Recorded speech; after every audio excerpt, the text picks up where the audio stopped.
Assalamualaikum warahmatullahi wabarakatuh. Salam sejahtera, selamat pagi, selamat berhujung minggu. Kepada semua pengikut di segala media sosial OUM Bangi, mungkin ada di kalangan pelajar serta alumni OUM yang sedang mengikuti siaran biasalah hari kita buat alumni Coffee Talk. Untuk episod kali ini, seperti biasa, kami akan tampilkan para alumni OUM, bukan sahaja dari Pusat Pembelajaran Bangi, malah dari pusat pembelajaran yang lain juga di seluruh negara. So, bercakap mengenai pusat pembelajaran ni, hari ini kami akan tampilkan salah seorang alumni OUM dari pusat pembelajaran yang berbeza lah, yang lain, dan dia cukup istimewa pusat pembelajaran ni. Dia ada yang khas sebenarnya untuk pusat pembelajaran ni. Mungkin ramai di kalangan anda yang telah mengenali atau mengerti kisah beliau melalui laporan media.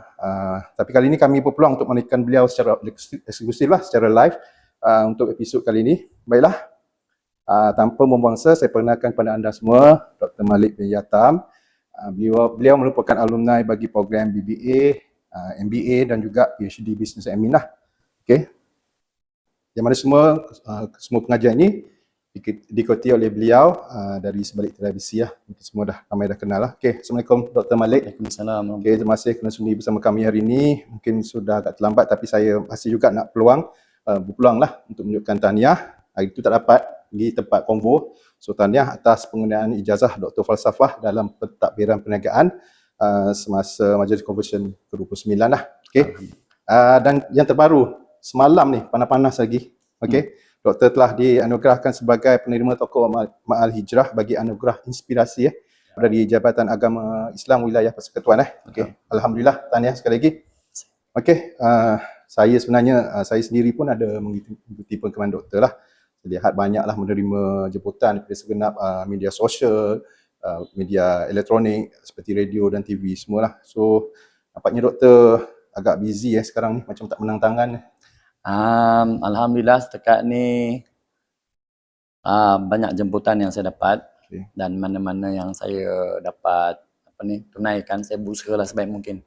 Sebab tujuan dia macam yang kita sembang-sembang masa Tuan mengajar saya dalam penjara dulu lagi.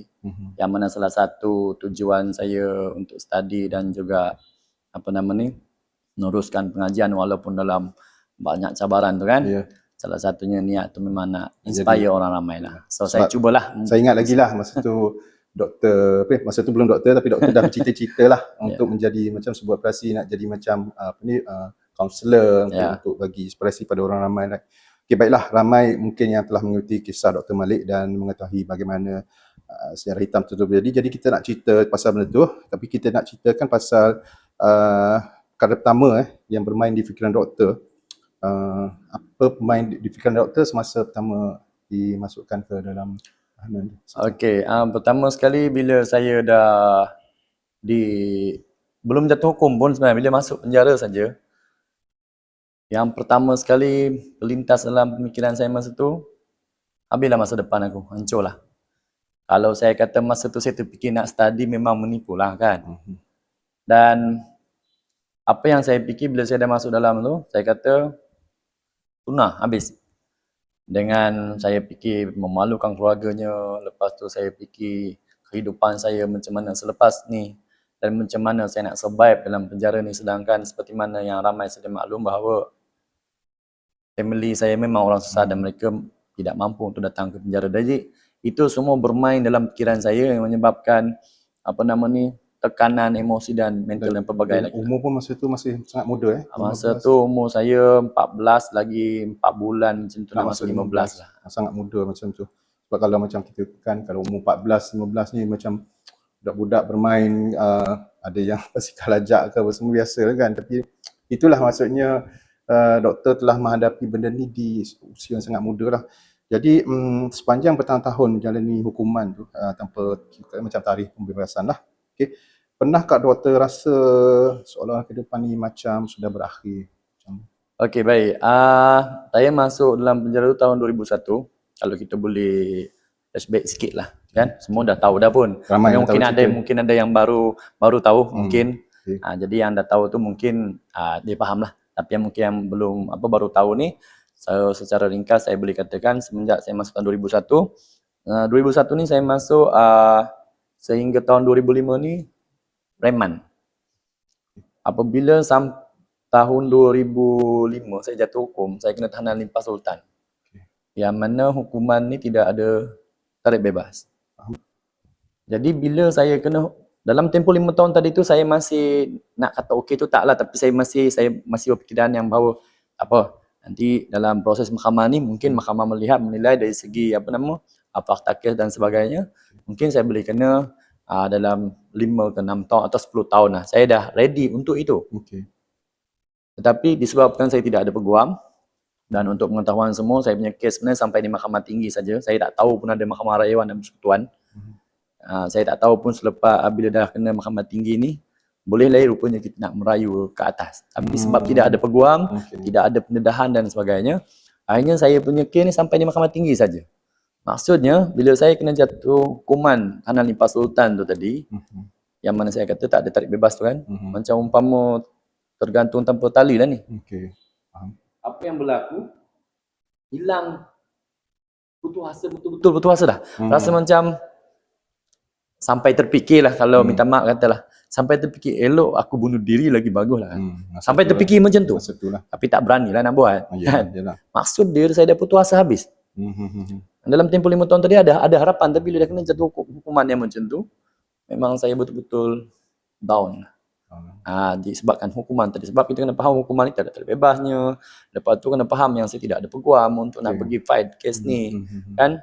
Dan kena faham juga bahawa saya tidak keluarga memang saya tak dapatlah nak datang, nak bantu dan sebagainya atas faktor kemiskinan. Bukan mereka tak sokong, tapi atas faktor kemiskinan tu tadi. Dan jauh pula tu. Jauh. Dan macam selalu saya kata semasa saya pergi ceramah dalam live, saya pun ada buat live TikTok. Jadi saya katakan bukan family saya tak support, tapi disebabkan 2 faktor tadi ni. Yang faktor pertama kewangan, yang kedua dari segi education, yang mana kedua orang tua saya ni bukanlah nak merendahkan mereka, tidak. Tetapi buta huruf. Jadi kalau daripada Sabah tu mereka ke Semenanjung ni, tambang tu saja boleh digunakan untuk 3-4 bulan. Itu kalau ada duit. Katalah ada duit, macam mana nak bergerak? Mereka tidak ada sesiapa kan. So, saya dah fikir yang mereka ni takkan dapat datang. Dan itu juga sebenarnya punca-punca kepada tekanan tu tadi. Dan untuk menjawab soalan tadi, macam saya kata, hampir-hampir nak tamatkan riwayat hidup ni. Sebab kehidupan dalam penjara tu kita faham. Faham. Dalam penjara lagi dengan emosi dan pelbagai. Lepas tu muda lagi kan. Muda kita lagi. Baru nak kenal dunia kalau ikutkan umur belasan tahun. Macam Tuan kata tadi lah, main guli lagi. Betul. Okay, so bilakah doktor mula sedar bahawa pendidikan ni boleh mengubah doktor, walaupun masa tu doktor dia ni macam dah ni kan, pada waktu bila yang doktor mula sedar? Okey, baik. Kalau kita boleh flashback sikit lagi sebenarnya, yang mana selalu saya ceritakan, pada zaman sekolah saya dulu, sebenarnya memang semangat nak pergi sekolah lah. Okay. So, bila saya pergi sekolah ni, di sekolah tu kita diajar macam-macam perkara kan.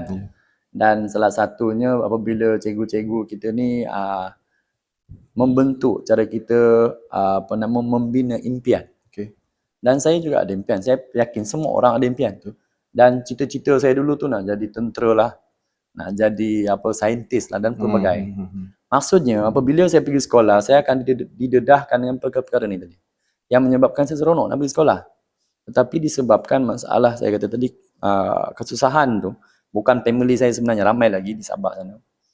Bila kita balik ke rumah, mereka tidak tanya homework. Mereka tidak tanya apa yang kamu study hari ini, tidak. Yang mereka akan kata, okey, pergi ambil kayu api, panjat pukul apa. Kan? Jadi, maksudnya kat situ, bila nak balik daripada sekolah ni, bila nak balik, alamak, petang nak buat kerja sekian-sekian. Maksudnya tak seronok nak balik. Lagi seronok di sekolah.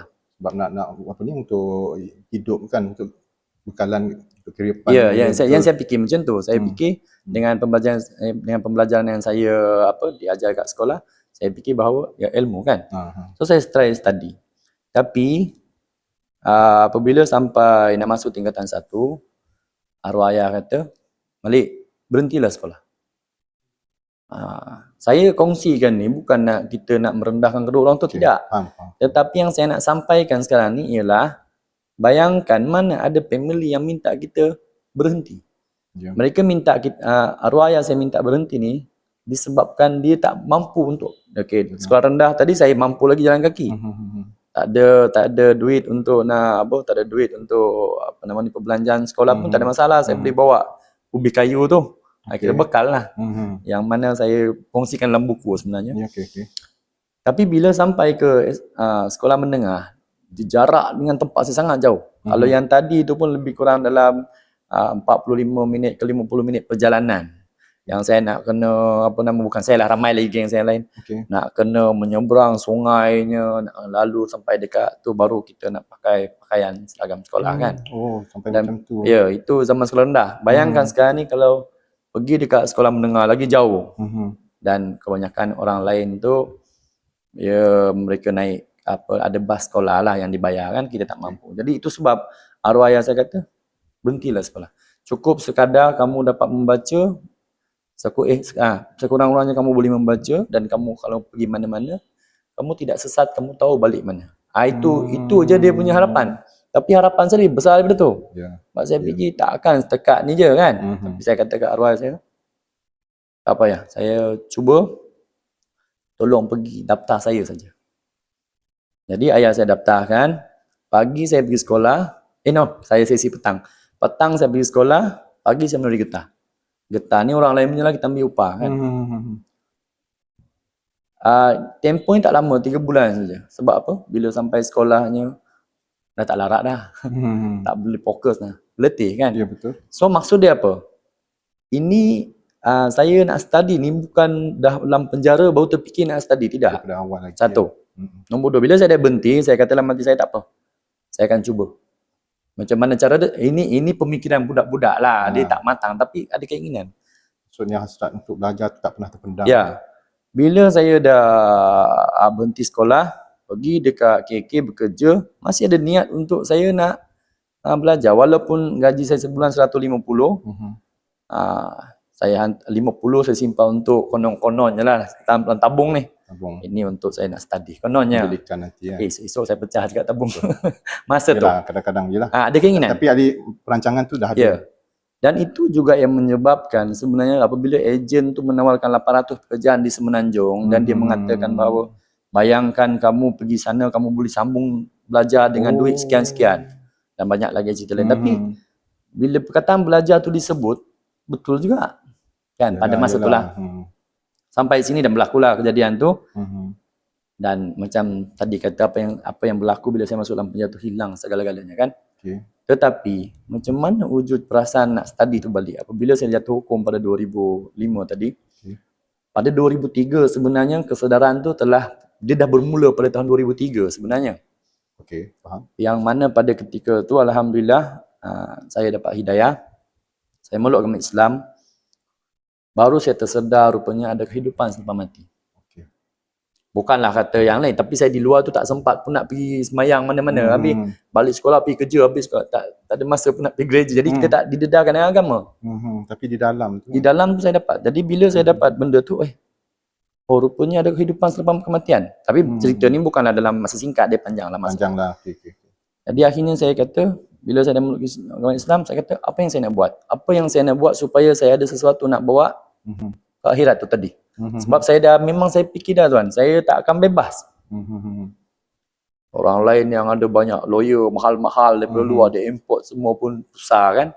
Keluar duit beratus ribu. Itulah, kalau boleh jangan tersilap, bawa silapan lah. Sebab dah masuk dalam penjara, sanggup bergadai dan sebagainya. Itu mungkin cerita lain lah. Tapi nak jadikan cerita, kesedaran tu dah ada masa tu. Cuma saya fikir, apa yang saya nak buat? Takkan saya nak masuk bengkel. Bukan saya nak merendahkan program-program, tidak. Kemahiran kan. Tetapi minda saya fikir, dari dulu memang saya nak study. Datang balik. So, pada 2003 tu tadi, saya melihat bahawa hanya melalui pendidikan yang membolehkan saya mencapai balik saya punya cita-cita. Tapi pada masa tu sebenarnya saya pun bukan tak yakin yang boleh ke study dalam penjara, sedangkan dalam tu tak wujud segalanya pada masa tu. Tapi saya cuba. Berkat doa dan keinginan tadi, saya berjumpa dengan jawatan penjara dan memohon untuk nak minta belajar, dan panjanglah proses dia. Dia panjang proses dia sehingga akhirnya pada tahun 2005 tadi belum saya dapat lagi. 2005 saya jatuh hukum lagi. Double pula saya kena. Maksudnya nak minta study tu satu tapi tak dapat lagi. Adalah proses panjang. So masa 2005 jatuh hukum lagi pula tu. Kan? Bila fikir balik, ingat balik keinginan tu, saya usaha lagi untuk nak pergi dengan pihak penjara. Akhirnya pada tahun 2006 tu bermulalah SPM. Ambil SPM. Tapi poin dia adalah apa yang menyebabkan saya nak study tadi, saya fikirlah hati saya, apa yang saya nak buat supaya ada sesuatu saya nak bawa dekat akhirat. Itu saja, pada itu tu. Masa itu tak nampak lah bahawa... Tak nampak pun, saya pun tak tahu. Lebih pada akhirat cuba, lebih pada akhirat, dan saya cuba minta pengajian tu. Sebab, macam saya kata tadi, cukuplah saya terpenjara kat dunia ni, saya tak nak terpenjara kat sana. Itu je dia punya poin. Cuma arah mana yang saya nak kena pergi untuk nak capai cita-cita tu. Walaupun pada ketika itu keinginan sebenarnya taklah setinggi, tapi itulah yang wujud pada masa tu yang menjadi spark kepada kenapa saya tak nak belajar. Itu. Selain daripada ada kawan-kawan lain yang kebetulan dia study. Itulah. Okey, saya rasa mungkin ramai yang tak tahu kot nama Dr. Malik bin Yatam ni sebelum jadi saudara baru memang dah nama ni kan. Okey, sebenarnya memang dalam IC memang ada Malik, cuma bila dah keluar ni dia ada Abdul lah situ. Abdul Malik bin Abdullah. Alhamdulillah. Tapi selepas saya, itu dalam saya punya kad mualaf lah. Tapi saya fikir balik, saya berbincang dengan ustaz apa semua, boleh je kekalkan nama tu sebab saya rasa itulah harta yang ayah tinggalkan. Kan. Daripada saya naklah ubah mana-mana. Kalau tak ada nama yang canggih, saya fikir itulah harta dia. Tak ada harta lain. So saya kekalkan nama tu. Betul lah, nama pun memang Malik. Alhamdulillah. Okay.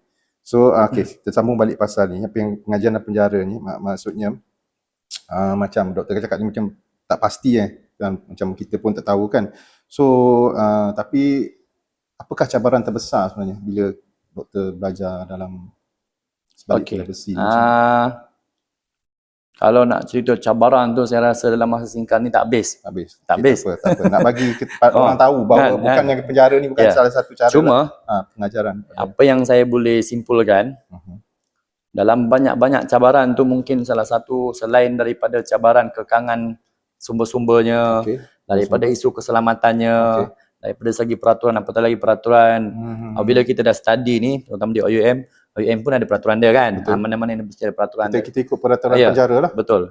So maksud saya kami takluk kepada peraturan penjara dan juga peraturan universiti. Jadi selain daripada persekitaran, persekitaran yang kita kena faham bahawa kalau kita rasa yang kat luar, contoh semua orang ada pengalaman belajar di luar kan. Tiba dia kata tekanan dari segi kawan-kawan kes itu dan ini dan sebagainya. Dalam tu memang lagilah persekitaran dalam penjara tu. Selain daripada tu, more on persepsi. Sama ada persepsi di dalam ataupun persepsi yang di luar. Benda-benda tu semua adalah cabaran. Tetapi bagi saya, yang paling besar daripada itu bukanlah itu sebenarnya. Tapi lebih kepada emosi. Emosi saya. Memang tak dinafikan saya menghadapi, seperti mana yang saya dah kongsi banyak kali, menghadapi kekangan dari segi kewangan, yang mana kena faham bahawa kalau boleh saya katakan ada beberapa komen di media sosial, ada yang bertanya, tapi mungkin mereka tidak tahu kan, mungkin mereka bertanya, wah untunglah dalam penjara ni apa semua disediakan kan. Dan saya kata kalau boleh, kalau untung pun janganlah masuk, sebab dah masuk nanti Tuhan tahulah dalam tu. Jadi dari segi kewangan ni, yang mana kita sudah tahu yang semuanya ahli keluarga tu yang menanggung pengajian kan, di samping daripada beberapa bantuan daripada OUM lah. Jadi kekangan kewangan saya ni pun memang sangat besar, tetapi yang paling besar adalah emosi. Kenapa saya kata emosi tadi? Rindukan keluarga. Kawan-kawan yang banyak membantu, yang saya pinjam buku teks diorang, yang membantu saya dari segi kita akademik lah, tiba bebas kan, emosi. Selepas kawan-kawan bebas, betul? betul tak? Dia jadi ni kan, bila Ya, hilang kawan yang hilang dalam kawan. tu, kita hadap setiap hari tu kan. Di tempat kerja pun tiba-tiba yang seorang dah kena pindah pun kita dah tekanan kan. Betul. Itu yang kita boleh call lagi di luar. Di dalam ni, betul tak? Yang kita tempat kita meluahkan. Dan yang saya kata tadi tu, apabila mereka ni jumpa, diorang akan tanya balik, sabun ada tak? Lepas tu, mereka yang akan bagi kita dari segi keperluan asas dan sebagainya. Jadi, emosi semua tu. Betul. Tengok orang lain pergi jumpa family doang, dia balik, mereka bercerita, tadi mak aku sekian. Kan? Lepas tu belum lagi kita tengok pula yang kawan-kawan lain nak bebas, macam saya bebas tadi saya sebut. Ini semua tekanan sebenarnya, walaupun kata okey, sekarang saya bagi kamu duit banyak ni untuk study. Katalah kewangan ada isu keselamatan semua diselesaikan. Tapi emosi ni kalau tak diselesaikan, tak guna semua tu yang lain. Faham? Ada pendapat saya lah. Ini pengalaman yang saya lalui. Dan bayangkan pula sekarang ni, dahlah dengan tadi yang kekurangan segalanya, emosi lagi. Kan? Dan emosi ni dia akan mengganggu kita punya kesihatan mental. Kalau kita tak tak urus dengan sebaik mungkin.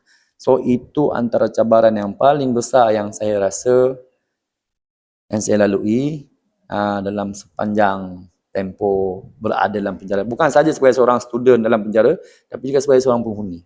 Emosi itu. Dan memang tak dinafikan macam mana yang ramai yang tahu, Tuan pun tahu. Macam saya sendiri daripada mula saya study sehinggalah saya keluar, yang mana alhamdulillah saya tak keluarkan duit 10 sen pun. Kan? Itu rezekilah yang mana bantuan daripada pelbagai pihak lah yang rezeki ya. Okey, ada hikmah lah di sebalik kejadian tu. Jadi ini tu nak bagi tahu persepsi masyarakat lah. Benda tu bukan senang di sana. Jadi jangan pilih jalan yang salah. Tapi apa yang kita nak bagi tahu hari ini adalah kesungguhan doktor menghadapi apa semua cabaran tu hingga ke peringkat ni. Jadi benda ni pun saya rasa kalau di Malaysia memang PhD dalam penjara ni orang pertama lah.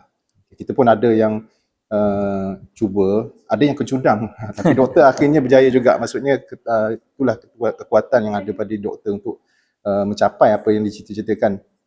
Saya rasa yang PhD daripada penjara ni di negara luar dah ada ke? Cuma kita di Malaysia je. Setahu doktor. Tak silap saya, macam saya pernah jumpa satu ni ada. Adalah. Tapi baru je lagi. Tak silap saya. Macam saya tak tahu lah, sekarang media sosial ni pun saya risau nak jadikan sumber. Takut kan? Yalah, takut tapi mungkin boleh dikaji. Tak silap saya dikatanya macam di Hong Kong. Tapi doktor dululah. Saya dulu, tapi dia just PhD dia. Macam bukan nak bangga diri lah kan, tapi nak bagi inspire orang ramai. Daripada SPM sampai PhD. Kan? Just bukan kita nak belagak ke apa, tapi just nak inspire. Yang mana kalau ada kesungguhan yang tinggi, macam saya kata tadi, dia based on kita punya matlamat hidup tu tadi. Matlamat saya tadi yang itu tu, yang awal tu. Kan? Kita tak nak, aku tak nak tersisa kat akhirat. Apa yang aku nak buat? So kita sebagai orang yang beragama Islam lah. Semua agama ni ada masing-masing punya cara dia pemikiran, cara dia punya ni. Tapi untuk kita, lepas kita ni meninggal, kita buat apa? 3 perkara je yang kita akan bawa. Anak yang doa anak yang soleh, amal jariah, ilmu yang bermanfaat. Anak yang soleh saya fikir saya keluar ni nak kahwin macam mananya. Saya fikirlah gitu. Yalah, maksud tu. Lepas tu amal jariah saya apa pun tidak ada, tapi saya fikir dengan ilmu ni. So based on matlamat tadi tu, itu sebenarnya menjadi faktor kekuatan juga sebenarnya untuk kita meneruskanlah untuk menghadapi cabaran-cabaran tu tadi. So bercakap pasal pembelajaran ni, macam mana doktor boleh start pengajian dengan OUM ni lepas pada dapat STPM tu? Okey, selepas kami ambil SPM 2006, STP 2007, sebenarnya pada ketika itu alhamdulillah saya mengucapkan sangat terima kasih kepada Jabatan Penjara Malaysia, sebab walaupun dengan pelbagai isu yang lain, mereka masih memberi kami ruang dan peluang untuk berusaha memperbaiki diri, dan salah satu inisiatif yang mereka ambil adalah mencari universiti. Dan alhamdulillah pada tahun 2009 OUM satu-satunya universiti yang berani untuk datang ke penjara, dan saya merasakan mereka juga, OUM juga sebenarnya menghadapi pelbagai cabaran, bukan sahaja dari segi bagaimana nak berhadapan. Ini pengalaman pertama saya rasa kan. Ya. Pengalaman pertama macam mana dengan ruang ni, dan saya rasa dia bukan semudah ABC. Mereka kena berbincang dengan Jabatan Penjara dari segi isu keselamatan lain paling penting. Betul. Dan akhirnya alhamdulillah OUM berani untuk mengorak langkah. Dia bagi saya dia meletakkan stigma-stigma tu. Yang penting saya tak tahulah sebenarnya, tapi ini pendapat saya. Pada mereka adalah education ni untuk semua orang. Betul. So dia tak kisahlah kau siapa, background kau siapa, kalau kau nak berubah, ini kami datang. Jadi alhamdulillah pada 2009 OUM datang bersama dengan yang pertama tu, kalau saya ingat lagi, kalau saya boleh sebut sini, sekarang ni Profesor Yon Rosli. Lepas tu Puan Kamaria, saya tak tahu apa nama jawatan dia, Puan Kamaria tu pendaftar masa tu. Dan ada beberapa staf yang lain lah. Jadi mereka ni datang untuk bagi taklimat dan juga offer kepada sebenarnya kami 10 orang yang pertama, tetapi yang ada STP lah. Yang ada STP. 10 orang yang pertama sebenarnya masuk dengan UM ni, tetapi okey, dekat sini mungkin dalam kesempatan ni saya nak berkongsi kan, terutama kepada alumni kita kan. Mungkin ada yang saya menghadapi stigma ni. Ini bukan stigma sebagai seorang prospek banduan, tidak, tapi stigma sebagai seorang student di OUM. Dan saya mengkaji benda ni yang mana mereka kata ala OUM kan. Jadi senang sangat dia orang kata. Sebenarnya masa kami nak masuk tu bukan semudah ABC tau. Daripada 10 orang tadi kami melalui proses dulu, sekarang apel. Dulu panggil apa tu? Flexible entry. Yes, masa tu. Sekarang ada apel lah kan nama tu. Daripada 10 orang tu hanya 8 orang yang lepas. Maknanya tidak ada istilah payung ataupun diberi peluang, bukan peluang, diberi orang cakap dia tak lepas bagi masuk. Tidak. OUM tidak begitu. Yang mana daripada 10 orang ni 8 orang je dapat. 2 orang tak lepas. Pada masa tu kan. Jadi kami masuk, mula-mula saya fikir okey dah daftar ni boleh lah. Aduh, ada lagi test kan. Alhamdulillah. So OUM datang pada tahun 2009. Salah satu universiti yang pada saya sangat respect, berani ambil langkah yang mencabar sebenarnya dari segi aspek keselamatan terutamanya. Dan 2009 tu saya ambil post degree lah di OUM dalam bidang pertanian perniagaan, yang mana ketika tu juga bukan sahaja OUM memberi peluang kepada kami untuk study, tapi juga membantu dari segi memberi beberapa sumbangan kemudahan seperti komputer. Saya macam saya kata tadi kan, saya family tak ada. Saya pakailah komputer yang OUM bagi tu. Jadi komputer, selepas tu mereka juga memberikan modul beasiswa yang kepada kalau pointer dia bersyarat. Dia gitulah. Jadi OUM datang pada 2009 dan alhamdulillah sehingga ke hari inilah. Ya, sesuai dengan moto OUM sendirilah. Ya, University betul. untuk semua, University Betul. for all. Ya. Okay, jadi kami tak tepatilah. Alhamdulillah. Okey. Menepati. Okey, so doktor berjaya menamatkan BBA, MBA dan akhirnya PhD Business Admin. Satu pencapaian yang sangat luar biasa sebenarnya. So apa yang bermain di fikiran doktor sewaktu menggenggam setiap scroll daripada degree, master dan PhD tersebut? Okey, baik. Kalau saya boleh kongsikan saya apabila diterima sebagai pelajar SPM atau bila dibenarkan ambil SPM dulu pada tahun 2006, saya rasa saya punya gembira tu kawan-kawan saya tahulah macam mana. Dan begitu juga 2007, apabila saya dapat masuk di OUM, baru je surat tawaran tu, baru je masuk sebagai student di OUM pun, saya dah bangga pada diri saya sendiri. Dan apabila saya menyelesaikan saya punya pengajian pada 2015 saya pergi combo di PWTC. Okey. Bayangkan, ini adalah kalau saya boleh kongsikan sejarah juga bagi penjara dan OUM, sebab tidak pernah berlaku mana-mana prospek di dalam tu keluar pergi, tapi keluar ni bukanlah keluar biasa, kena escort lah. Takut ada salah faham kan. Selamat, macam saya kata tadi, apa-apa pun keselamatan. Betul. Kita pergi ni kena iring. Tetapi apa yang saya rasa masa tu ialah apabila saya sampai di majlis convocation tu, saya kata dalam hati saya, aku kena ambil master lagi ni. Okay. Masa tu. Okey. Dan alhamdulillah saya dengan UM, saya ambil master pula. Cuma mula-mula ni kalau saya boleh kongsi, saya tak pasti perasaan orang lain lah. Ni kita orang cakap kita transparent lah kan. Mula-mula bila saya ada degree ni, wah, saya hebat lah rasanya macam tu masa tu. Yalah. Tapi saya taklah announce kat orang ramai yang aku hebat, korang tak hebat Dalam tau. diri lah, dalam diri. Sebab kita dapat melepasi cabaran tu tau. Betul, betul. Tapi bila saya dah ambil master dan saya pergi combo lagi sekali, perasaan besar tu macam dah makin kecil. Saya tak tahu kenapa. Tu yang macam patah Melayu cakap tu, padi, resmi padi. Allah, betul lah tu. Menunduk. Mungkin. Okey, saya kata, sebenarnya tak ada apa pun. Okey, masa ambil master tu pula, habis master, saya kata nak sambung PhD. Sebab alang-alang. Dan sebenarnya, kalau tak, saya tak pasti saya pernah bercakap dengan tuan ke tidak, tapi saya pernah bercakap dengan saya punya supervisor, Profesor Madya Zahir Osman. Dr. Zahir. Dan saya juga pernah berkongsi perkara ni kepada Profesor Datin Dr. Shanti. Okey. Saya kata andai, dan saya punya kepada Datuk Altini, saya kata andai kata kalau saya tak balik ni, saya nak sambung belajar lagi, di bawah balik pun tak apa. Saya tak tahu kenapa pada masa tu. Okey, tapi dalam bidang lain lah. Tapi masih saya dah bincang, saya dah plan lah kat situ. Cuma yang saya nak sampaikan sini adalah apa yang menyebabkan saya rasa nak lagi tu saya daripada kita punya matlamat tu. Matlamat asal tu. Saya pergi combo di OUM tuan kan. Saya rasa tuan pun mungkin tengok. Tapi tak tahulah tuan dapat motivasi ke tak. Dapat. Saya tengok orang ni kan. Umur 75 tahun ambil diploma punya dah gembira. Tadi saya kata dalam hati saya, saya muda lagi. Kan? Dia dah 75. Ramai orang berkata, untuk apa saya study? Kan? Bukan saya dapat kerja sekian-sekian. Cuba kita tanya balik, untuk apa dia study? 75 dah tu. Kan? Bukanlah kita nak menceritakan, macam tak nak menceritakan balance sikit.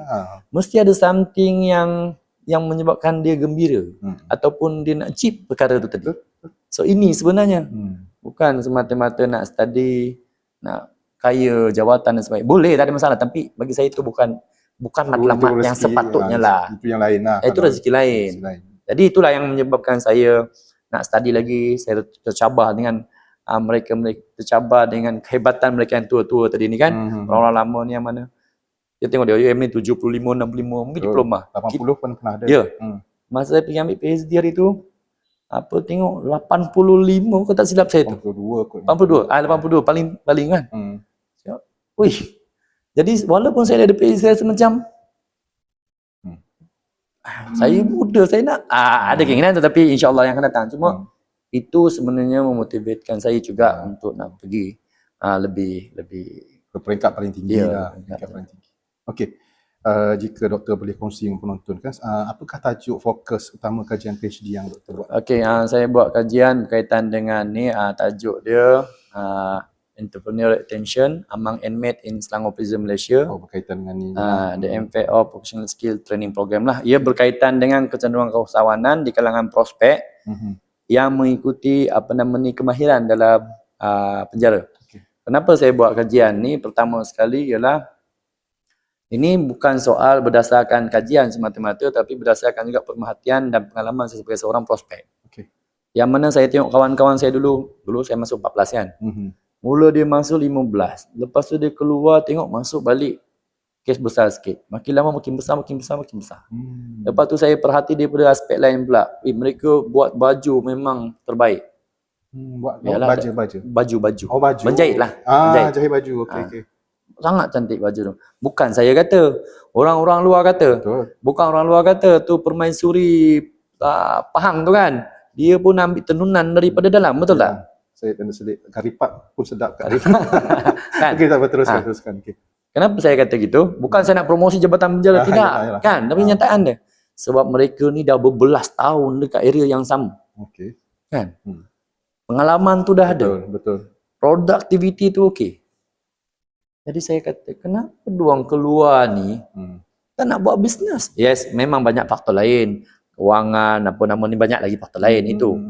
Tetapi yang saya nak kaji sekarang ni, diorang tak terfikir keluar ni nak Nak apa kan? nak buat bisnes ke ataupun nak berniaga dengan kemahiran mereka ada. Untuk meneruskan kehidupan kan. Sedangkan dalam research problem yang saya dapati bahawa kebanyakan prospeknya apabila keluar, mereka suka mendapatkan pekerjaan, dan apabila mereka tidak mendapat pekerjaan, mana mereka yang dapatkan sumber ekonomi untuk menyara diri dia atau keluarga dia. Jadi apabila tak terjawab yang mana ni tadi dan mereka tidak dapat pekerjaan tu, dan setengah ni pula, ini based on kajian, belum lagi yang memang mereka bercerita ni, cerita mungkin bertambah-tambah tapi based on kajian kan. Yang mana apabila mereka dah bekerja, apabila majikan dapat tahu mereka ni bekas-bekas prospek, di-terminate, dibuang. Okey, tak apalah, itu kita faham. Yang persoalan dia, apabila mereka tak dapat cari sumber ekonomi itu, apa mereka buat? Mereka akan melakukan jenayah balik. Terlibat balik. Betul tak? Inilah yang akan berlaku dan berlaku dan berlaku. So, saya bukanlah buat kajian ini untuk nak cut, tidak. Tetapi apabila kita tahu bahawa mereka sebenarnya, dan ya betul, hasil kajian saya mendapati bahawa mereka ini mempunyai kecenderungan yang sangat tinggi, sebanyak 68% untuk nak menceburi bidang perniagaan. Cuma faktor-faktor lain seperti sokongan, dan itu lain punya tajuk lah dia. Tapi ada keinginan tu. Dan itulah yang menyebabkan saya meneruskan buat kajian berkaitan dengan mereka ni, untuk nak tahu betul-betul dari segi orang cakap akademik, yang ada keinginan diorang nak study pula, nak buat bisnes kat luar. Dan kita tahu bila mereka ni dah buat bisnes sendiri kan, kita mengharapkan bahawa mereka tak perlu lagi orang cakap bekerja dengan orang, dia bekerja di sendiri, adanya ekonomi mereka sendiri. Kita mengharapkan supaya mereka tidak terlibat dengan jalan yang lama dan masuk ke dalam balik. That's why lah kalau saya boleh selitkan sikit dalam masa yang pendek ni, sebablah saya set up satu kebun cili peti gasi di Batang Kali tu. Tujuan dan matlamat dia adalah untuk melahirkan usahawan dengan prospek, dengan cara apabila mereka keluar ataupun sebelum mereka keluar, kita train dia dalam 6 bulan ke 7 bulan. Kalau dia lagi cepat lagi bagus, janji dia faham SOP macam mana penjagaan ni. Kita tinggal kebun tu kat dia, bagi dia 40%, dia jadi bos kat situ. Kan? Harapan dia last kali adalah supaya mereka tak masuk balik ke dalam. Itu saja. InsyaAllah. Semoga usaha murni itu berjaya nanti insyaAllah. InsyaAllah, amin. So, saya tanya boleh tak, apa ni, di sebalik kejayaan akademik ni, siapa individu atau pihak yang paling banyak memberi sokongan moral pada doktor? Okey, kalau nak kira tu sebenarnya terlalu ramai sebenarnya kan. Ramai. Tapi kalau saya boleh, antara orang-orang yang saya rasa sentiasa ada, sama ada saya di dalam ataupun di luar ni, mereka adalah yang pertama sekali, saya kalau boleh sebut Datuk Hartini Zainuddin. Kenapa saya sebut dia ni? Beliau ni adalah pengasas Yayasan Coket, yang mana bukan saja dia memberi sokongan dari segi bentuk kewangan. Master pun dia selesaikan semua saya punya pengajian kan. Tapi beliau juga memberikan kata-kata semangat dan mencari peguam untuk saya dan sebagainya. Itu. Tapi tak dinafikan juga kepada Jabatan Penjara, terutamanya OUM jugalah. Dengan OUM ni memang selalulah sangat. Sama ada dengan pensyarah, terutamanya saya punya supervisor Profesor Media Dr. Zahir Osman ni. Dialah yang mengajar saya semasa degree, master, PhD. Sampai kat luar ni pun saya kacau lagi. Yalah, maksudnya dia daripada sebenarnya pensyarah kanan. Ya. Sekarang dia sendiri dah dekan fakulti. Ya, dia daripada pensyarah sambilan dia tak silap saya. Tapi maksudnya bukan beliau saja, tapi daripada OUM punya kaki tangan staf mereka ni pun saya bertanya lah. Minta mereka punya pendapat, minta tunjuk ajar, minta nasihat lah senang cerita. So, mereka ni semua lah yang menjadi faktor-faktor orang cakap kekuatan juga pada saya. Yang mana kita kena faham dalam penjara ni, macam selalu saya kata, penjara ni bukan tempat yang sesuai untuk kita nak hidup, ataupun setengah orang kata Saya ada masalah lah, elok aku masuk jail lah, lagi senang hilang masalah. Ah, Ada yang macam tu. Ya, saya Tapi saya anggap itu adalah kata-kata gurauan media sosial. Saya tak anggap itu sebagai satu benda yang jangan. cakap, Aku takut jadi doa nanti. saya anggap itu sebagai jangan. kata-kata dia sebagai gurauan dia semata-mata lepaskan tension. Tapi jangan, sebab itu bukan tempat dia untuk hilangkan stres. Ya, betul. Bertambah lagi ada nanti. Sebab dia tak tahu, dia tak pernah masuk. Ya. Jangan suka cakap macam tu. Jadi apa yang saya boleh katakan, surrounding saya ni tadi, apabila jabatan penjara, pihak universiti dan orang sekali media, orang masyarakat ni memberi peluang tu datang sekali je bagi saya, kan? Dan ini yang menyebabkan saya kata saya tak boleh sia-siakan peluang ni walau sekecil mana pun, kan? Sebab kita dalam keadaan tu, and then kita pula apa orang cakap tak menghargai pula peluang tu, apa yang akan berlaku? Jadi saya, mereka-mereka ni lah antara orang-orang yang sentiasa ada dengan saya, selain daripada kawan-kawan jugalah. So mereka ni menjadi pendorong, dan yang paling penting sekali sebenarnya adalah saya meletakkan kepercayaan mereka-mereka ini, jabatan penjara, OUM tadi ni, mereka yang masyarakat semua ni, saya meletakkan kepercayaan mereka ni sebagai salah satu faktor, orang cakap apa, inilah yang saya punya penguat semangat saya. Inilah yang menjadi, bila saya nak stres ni kan, saya ingat diorang ni dah percaya kat aku, takkan bangkit balik. So itu juga sebenarnya faktor-faktor pendorong selain daripada kita punya keinginan matlamat tadilah. So mereka lah antara-antaranya, dan kalau saya nak ucapkan terima kasih tu memang tak cukup sebenarnya. Tak cukup. Itu saya kata semalam apabila saya dapat anugerah daripada tokoh inspirasi Mahal Hijrah, inspirasi daripada Jawi, saya dedikasikan semua ni untuk semua. Untuk semua. Sebab di mana saya ada bahan ni bukan saya semata-mata. Ada ramai yang di belakang saya sebenarnya. Dan saya rasa tak kisahlah sama ada anugerah sekarang ataupun yang akan datang, bagi saya adalah untuk mereka semua. Alhamdulillah. Okey, kita terus pada yang pembebasan kehidupan baru ni. Okey, satu saya nak tanya, benda ni viral juga sebenarnya. Berkaitan dengan bila doktor telah menerima pengampunan penuh daripada Duli Yang Mulia Sultan Selangor pada tahun 2024 kan. Boleh doktor ceritakan detik pertama ketika menerima berita gembira ni? Okey, mula-mula sebenarnya saya habis saja saya punya PhD tu kan.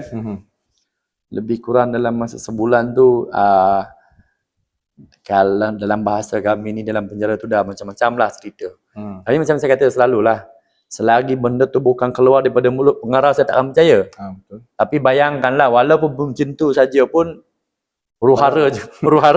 Dalam penjara pun boleh viral juga. Viral. Cuma boleh penjara viral. Okey, tak apa. Jadi saya dah sakit kepala dah masa tu. Okey. Saya tanya supervisor Prof Zahir kan, saya dah hantar dah correction saya masa saya Viva tu, saya dapat minor correction lah, pass with minor correction 3 bulan saya dah selesai kan. Lepas tu tiba-tiba ni lebih kurang sebulan selepas tu, kira kita panggil viral juga dalam jail tu. Viral maksud saya mulut ke mulut lah kalau sebab apa begitu? Dalam penjara ni dia ada lab dia sana juga. Okey. Tiba-tiba hari Sabtu dan hari Ahad telefon pejabat tu berbunyi.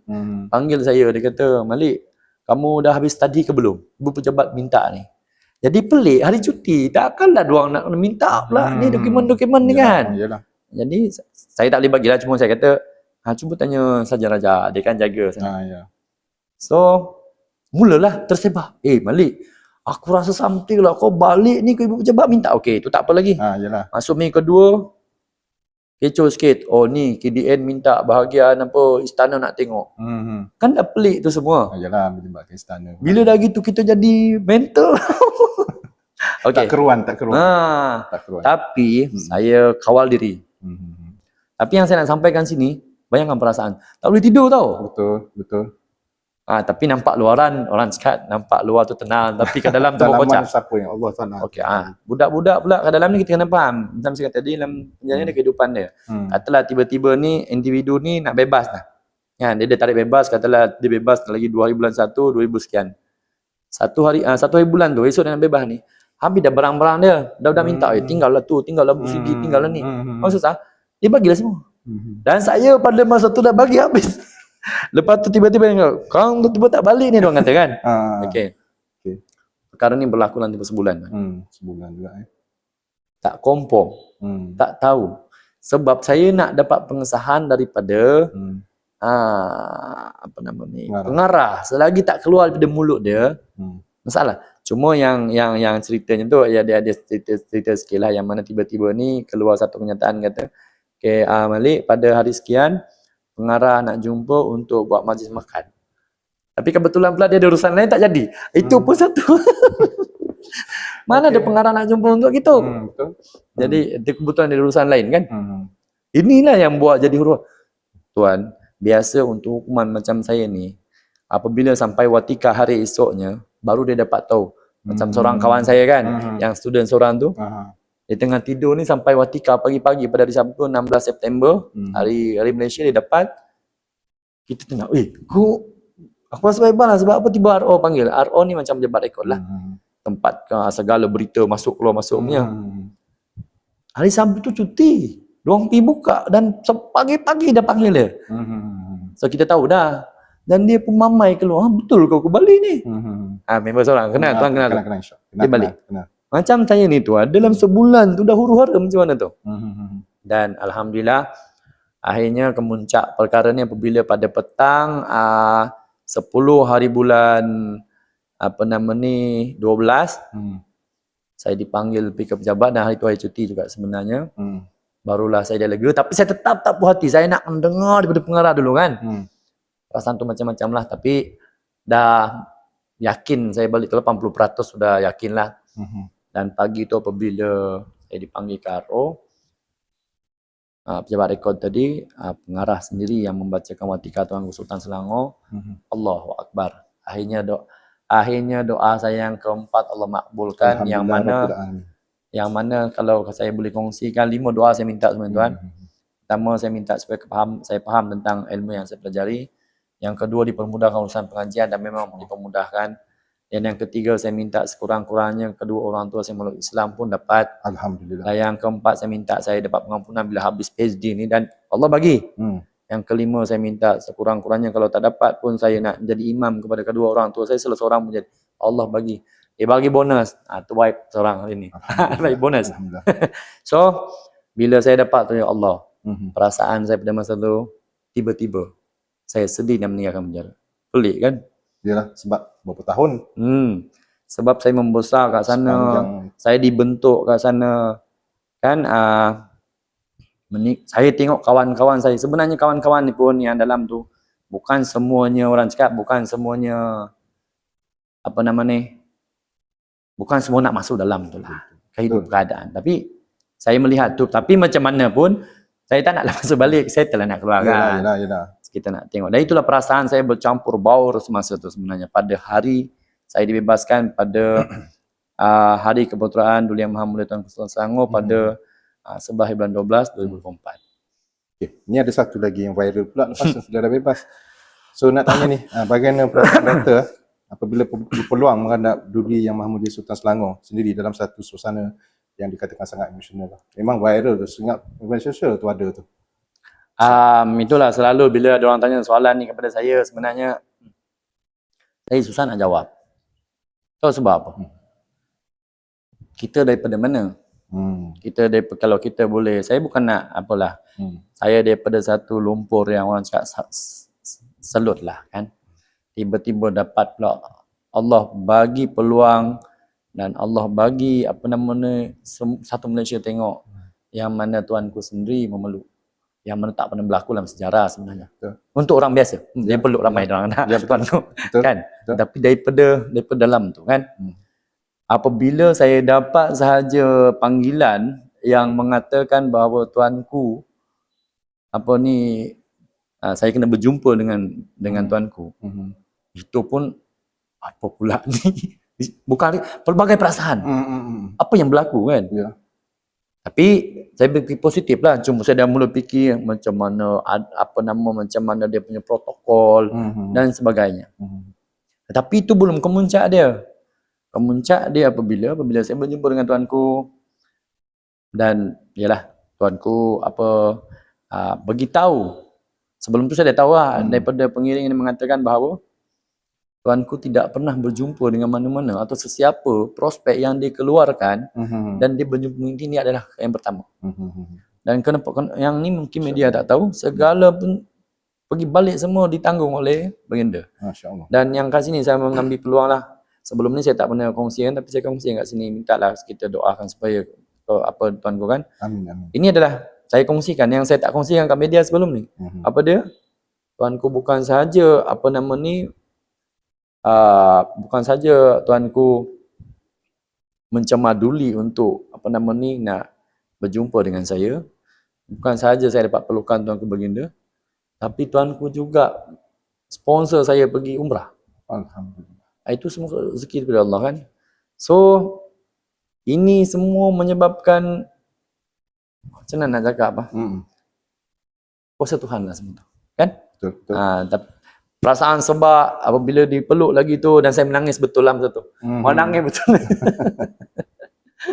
Saya tengok, saya follow doktor juga kan. Okay. So, ni antara soalan yang dah ujung-ujung lah ni kan. So, dunia luar ni dah banyak berubah lah. 24 tahun dalam. Jadi, apakah cabaran terbesar doktor lah untuk menyesuaikan diri dengan mungkin teknologi ke dengan kehidupan baru ni? Okey, mungkin kalau saya boleh katalah, saya tak pasti pendapat orang lain, tapi saya nak beritahu satu perkara lah. Ini terutama kepada student-student ataupun postgraduate, terutamanya doktorate lah. Bakal doktor. Yeah. Okay. InsyaAllah semua dipermudahkan. Cuma kita kena faham semua macam ni. Apabila kita ada gelaran doktor ataupun kita habis PhD, kita bukannya pakar dalam semua bidang. Kan? Kita masih ada banyak kelemahan sebenarnya. Jadi macam saya sendiri, walaupun saya ada apa nama PhD dalam bidang saya, tapi ada bidang yang saya sendiri pun tak tahu. Macam contoh tadi, apa cabaran saya keluar? Of course lah teknologi. Kan? Teknologi sebab zaman saya masuk dalam penjara dulu, pakai telefon yang lama tu. Yalah, masa tu SMS kan. SMS. Itu pun saya tak pernah guna pun. Kita rumah elektrik pun tak ada. Jadi, keluar pula dengan, macam ni semua kan. Sampai ke hari ni tuan, saya tak malu untuk nak cakap. Sebab kita bukan tahu semua benda. Saya minta wife tolong, yang ni macam mana? Kita kita risau bahawa sebenarnya saya masih risau bahawa pengalaman lah itu. Bila saya order Grab, app map. Jadi sebenarnya kena zoom, tapi sebab kita nak tunjuk pandai juga. Boleh. Saya tekan, saya tunggu. Dia telefon saya, kat mana ni? Sekarang dah lama saya tunggu. Rupanya 17 km jarak. Rupanya nak pin benda tu pun dia kena betul. Silap sikit kan. So itu cabaran saya paling besar kat luar sebenarnya teknologi. Tapi Alhamdulillah dalam tempoh beberapa dah setahun lebih ni, walaupun saya tak tahu semua perkara, tapi macam biasa dalam belajar pun sebenarnya bukan terus kita belajar kita boleh tahu accounting, kita boleh tahu dia ada proses. Yang penting kita orang cakap apa? Belajar dan mana yang kita faham kita bertanya kepada orang yang tahulah. Jadi itulah cabaran sebenarnya buat masa ni. Okey, sikit lagi doktor. Sepanjang doktor berada di dalam, doktor pasti bertemu dengan pelbagai lapisan masyarakat yang mempunyai pelbagai kisah silam lah, kita tak tahu kan. Apakah pesanan utama doktor pada golongan muda pada hari ini di luar sana ni yang mungkin tonton live kita ni, supaya tidak tersilap langkah dalam hidup? Apakah pesanan yang boleh doktor sampaikan? Kalau boleh saya tak nak sebut dalam pesanan lah. Kita kongsi lah kan. Kita kongsi. Ini berdasarkan pengalaman saya hampir 24 tahun dalam penjara. Antara perkara-perkara yang perlu saya rasa kita perlu kongsikan kepada masyarakat.